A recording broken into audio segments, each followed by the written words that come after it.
Now, just for reference, I want to show this video showing how, again, the government, the police, and the media are working as one to deceive you. All these so-called events happen in Vegas, from Sandy Hook, so-called Boston bombing, San Bernardino, Paris, France, Belgium, the so-called Belgian bombing, London. All these events are fabrications by these governments. All these governments are working as one to deceive you. Based mind control, fear equals control, and this is why they pull off these stunts. Let's get right to the footage. So this is an interview with Robert David Steele, who's ex-CIA. He collaborates exactly what happens what we said happened that day. Take a listen. Well, first off, the Department of Homeland Security and the Federal Emergency Management Agency have been perfecting a drill psychological operation, massive set of orchestrated lies in which people don't actually die, but they try to tell the public that they have. From Sandy Hook through the Boston bombing to Orlando and other places like this, they've basically had these wonderfully orchestrated drills. But these drills have also been used to have a Hollywood effect on the public, to inspire fear and to justify building the budget for Homeland Security. There's no evidence that anyone died. One of the things that is troubling to me is that we have a system here that essentially is putting out a narrative and nobody's questioning the narrative. Now, in the case of Las Vegas, there is no question but that this was a perfectly legitimate, unclassified FEMA drill with paid crisis actors all over the city, including within the crowd in front of the music stand. That's established. I'm being told that the FBI is going around right now and intimidating people who were there, telling them there was one shooter, his name was Paddock. If you say anything else, you're going to jail. There's so many people in here.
Stay down.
Blanks.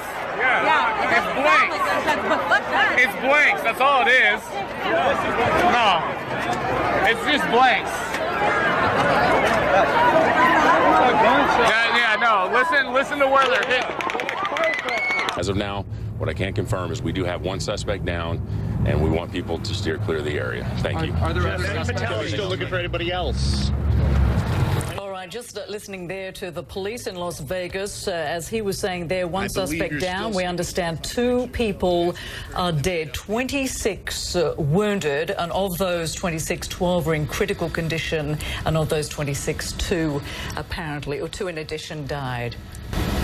This is still a very active scene. I asked real quickly as the sergeant left if there were still any outstanding suspects, if anything was going on. They don't want to release any more information yet. Also, they say they're very appreciative of the help of the public coming out here, but for now they ask folks to just stay away because, as you can imagine, they have their hands full dealing with what's in front of them. They don't want to worry about other folks coming in and potentially getting in the way who have good intentions.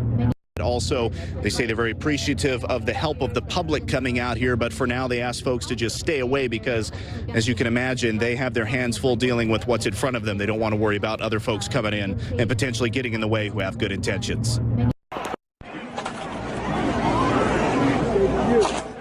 Are you good, brother? Are you good?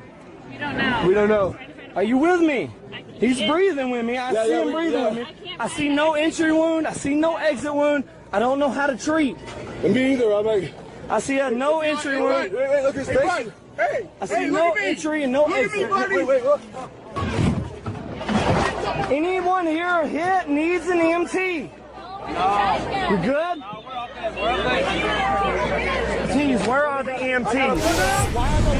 There were no ambulances available, really, because it was a fire zone. There are no EMTs. They've turned the lights off. Where are the EMTs? Why are the lights off? Turn the lights off to secure the area. Shooting's already stopped. Shooting was going on during the shooting. Now we need lights to assess victims and assign EMTs. Okay, everybody right now that's here on ground is deceased. No, they're not. Okay, who are you?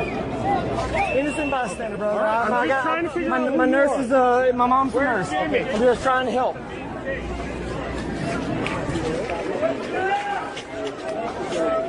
I need your help.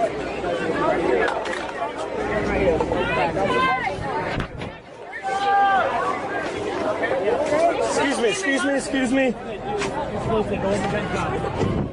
Excuse me.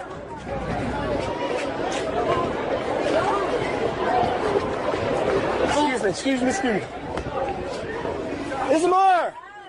Okay, come on. Come on. Are we safe to allow?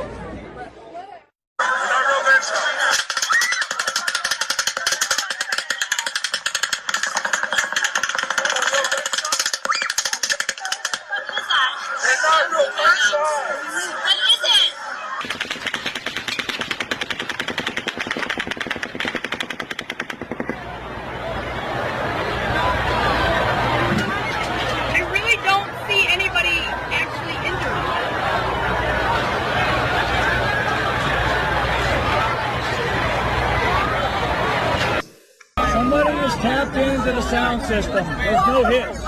Nowhere. It's a sound system. It's a sound system.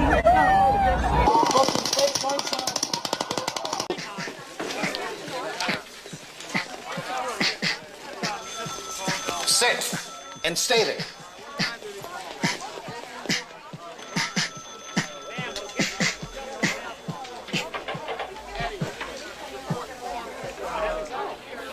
What are you in for? I'll show you.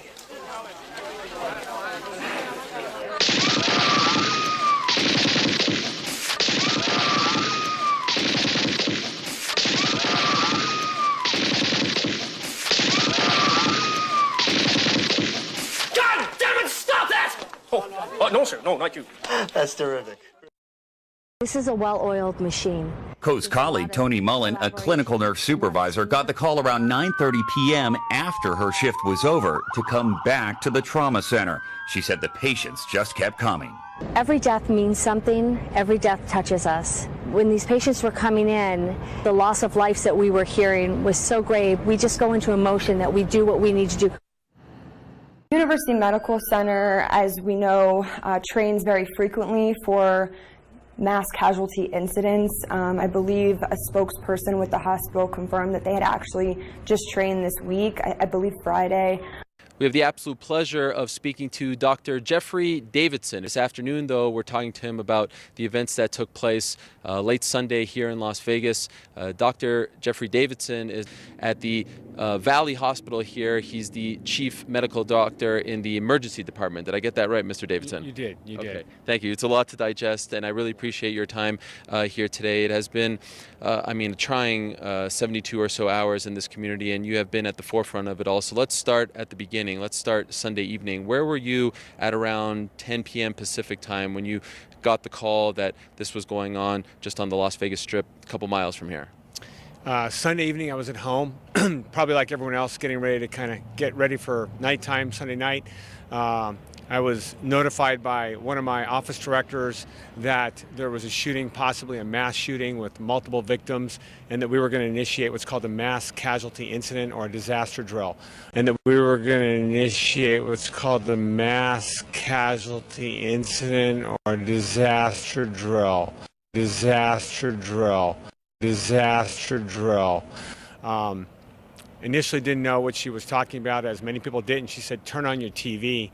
At that time I did. I started to witness what everyone else in the world was witnessing.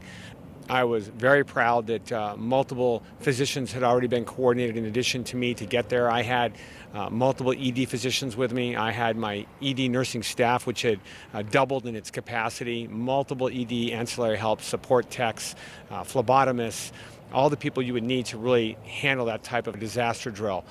Outside of this hospitals and other area hospitals, they are turning away family members. We've seen the looks on their faces as they get turned away. You have to imagine that that is excruciating. They're directing family members to go to police headquarters. The only people allowed into the hospital right now is hospital personnel. George and Robin. We couldn't be more proud of the community response. Every hospital took serious patients. Everybody took care of them well.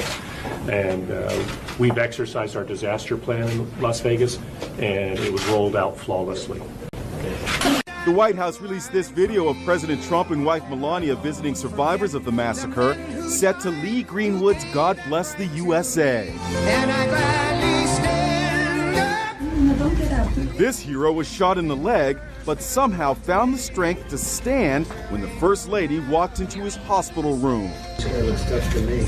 I will never lie down when the president of this great country comes to shake my hand, 28-year-old Thomas Gunderson wrote on Facebook. Gunderson told Inside Edition that he was wounded trying to save others. Me and a couple other guys started kind of just trying to pull, a lot of the women over the railings and do that to get some people to safety, and we were able to do that. It was fake news. It was a totally phony story. Thank you very much. It was made up. It was made up by NBC. They just made it up. Thank you all. First responders teamed up for an active shooter training drill. News Now reporter Michael's in Las Vegas to tell us more about it. If you look around, it seems like a real crime scene. Police tape blocking off multiple streets, a command post set up right out in front, and dozens of police officers from a number of different agencies are here, but it's all a drill. We weren't able to go inside during it because it's playing out in a real-life scenario.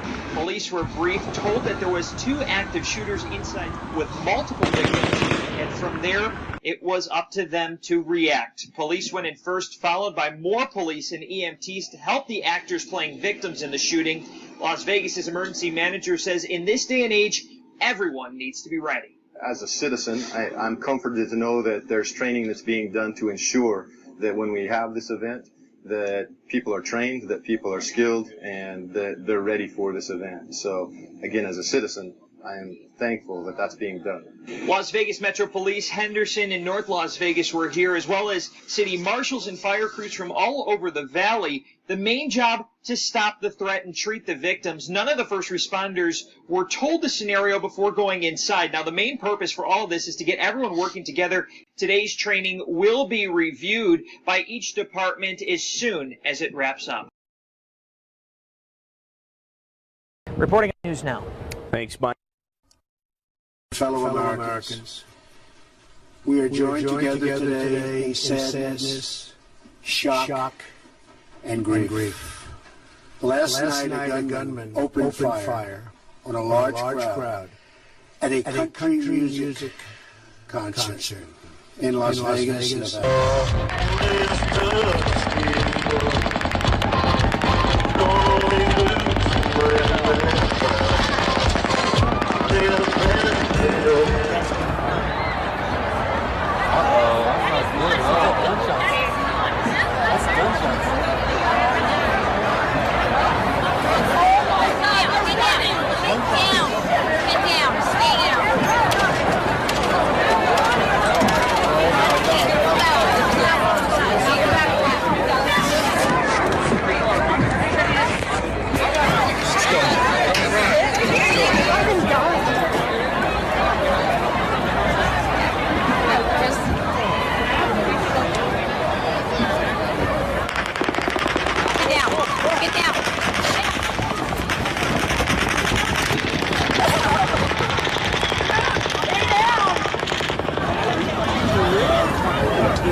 the absolute volume of the horror yesterday.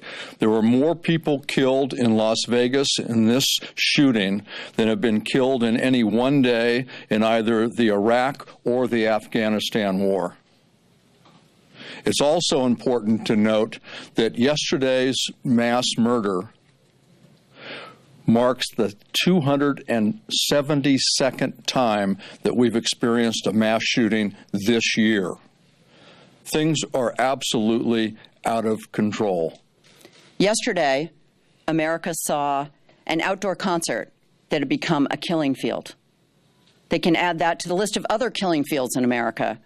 First grade classrooms in Sandy Hook, theaters in Aurora, nightclubs, the Pulse nightclub in Orlando, a church in Charleston. When is it going to be time? Yesterday, members of our caucus went and spoke to Paul Ryan, asked him to allow us to have a select committee, asked him to allow us to move forward, and the answer was no. The time is now. As my colleague Mike Thompson said, these are more deaths yesterday than in war. And frankly, the American people expect and demand and should demand that we take action. You need to shut the fuck up. In Washington, the senator, whose daughter never ended up at the country concert, is introducing a new ban on bump stocks. The Nevada shooter had 12 of the devices, which legally allow a semi-automatic gun to shoot faster, like an automatic. Democratic Senator Richard Blumenthal co-sponsors the bill. Have you had discussions on the other side of the aisle? There is receptiveness that I think is very, very significant.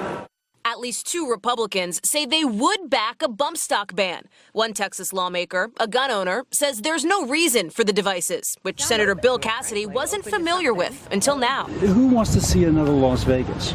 On the other hand, there's not going to be a single law that would stop somebody determined to do something bad. GOP leaders say they want to learn more, but no hearing's been scheduled yet. For Democrats, an uphill battle. For some Republicans, a slippery slope. It's not just about bump stocks. It's about ultimately getting rid of the Second Amendment.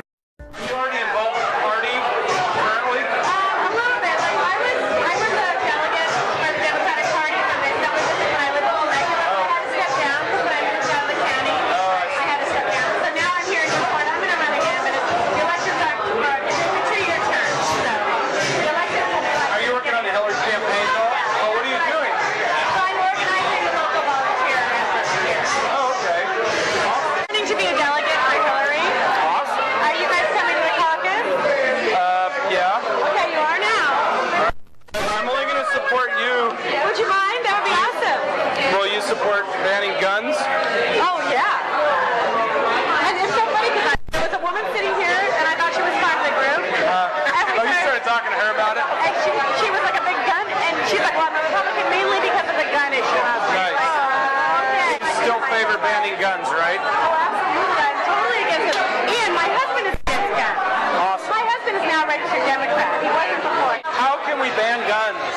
What do we have to do? I don't know. It's hard because this country is split, you know, and all the money, the big money is for the NRA. But you know how you do it? You've got to get Democrats in office. Like that really is how. And that'll help us ban guns.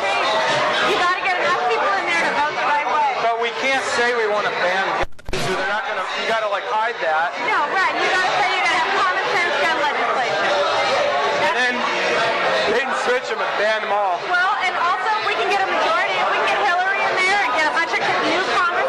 If we get Hillary in, do you think it'll help us ban guns? I think everything helps, but I think unless she has the votes to support her in Congress and in the Senate, she's going to have her hands tied like Obama. But Hillary would support banning guns, right? For sure. Okay, I didn't know what her position was. Yeah, I think, well, she doesn't take any positions that are too terribly extreme, and I think In publicly. Right, but I think that's the appeal of her, and that's why she's going to be able to get a lot done. She's able to kind of. And you saying you want to ban guns altogether are going to piss everybody off. Right, so you can't do it that way. Unless you're at a Democrat event where everybody agrees with you. Right. Yeah, I don't do that every day. Right, I think that's sort of moderate. Like, well, we just want to have common sense legislation so that our children are safe. Yeah. We say shit like that, and then people will buy into it. All right. Hey, you guys, get down! Go that way! Get out of here! There's gunshots coming from over there! Go that way! Go that way!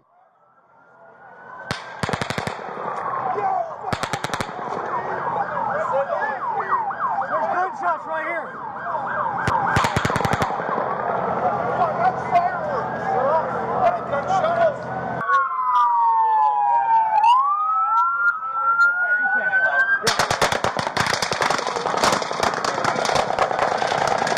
I just hit my head. Hey, go that way, go that way, go that way.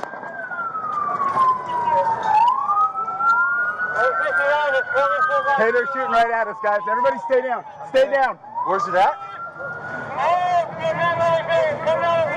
North of the Mandalay Bay, it's coming out of a window. Hey, go back! Go back!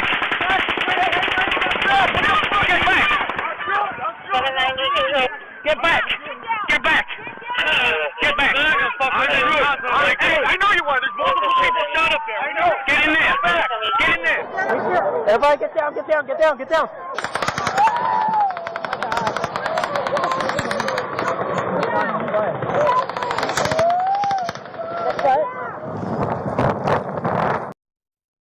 This is a breaking news alert. Got a shocking news report now. Hillary Clinton just got tied to the Las Vegas shooting. What she did was absolutely awful, and she did not waste any time. Because Hillary Clinton decided to tweet out right after the shooting that she could not imagine the deaths if the shooter had used a silencer. This woman is an absolute monster. She's absolutely tone deaf. Now, she tweeted this out. Okay, Las Vegas, we're grieving with you, the victims, those who lost loved ones, the responders, and the affected by this cold-blooded massacre. The crowd fled at the sound of gunshots. Imagine the deaths if the shooter had a silencer, which the NRA wants to make easier to get. Okay? She is wasting no time in politicizing this. You know that the cries have already begun for a clampdown on your Second Amendment. And, of course, when she's speaking here, silencer, she's referring to the suppressor. Okay, she believes the suppressors work like they do in the movies and completely hide the sound.